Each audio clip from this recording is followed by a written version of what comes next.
வீட்டை வாஷ் பண்ணிட்டு போய் எடுத்துட்டு வந்தான். அறிவு இருக்கா உனக்கு? எப்ப பாரு எதையாவது ஒன்று மறந்து வச்சுட்டே தான் வருவியா? மச்சான் எதுக்கு அந்த புள்ளைய கொடுத்துட்டே இருக்க? மச்சான் எப்ப பாரு இவன் இதையே தாண்டா பண்ணிட்டு இருக்கா. மச்சான் அப்படியே அவளை கூட்டு வந்துடுறியா? அவன் வீட்டுல அவங்க அண்ணன் இருப்பான்டா, பார்த்த பிரச்சனை ஆயிரும். பையே வந்துமா ஒரு 2 மினிட்ஸ்மா, கூட்டு வந்துருவான். ஓகேண்ணா, உனக்கு ஒன்றும் பிரச்சனை இல்லையே. இதுல என்ன இருக்கு மாமா? கூட்டு போயிட்டு வா. வா போலாம். வரேன் மாமா.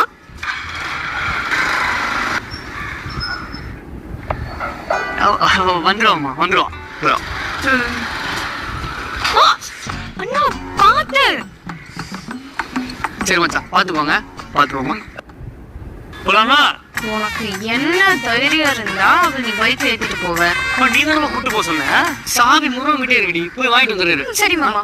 என் மாமா பொண்ணு பள்ளிய தவிர வேற எவ்வளையும் பின்னாடி ஏத்த மாட்டேன்னு சொல்லிருக்கணும். அத கூட விடு. ஆனா நீ வந்தப்போ அடிச்ச பாரு ஒரு பிரேக்கு. என்னம்மா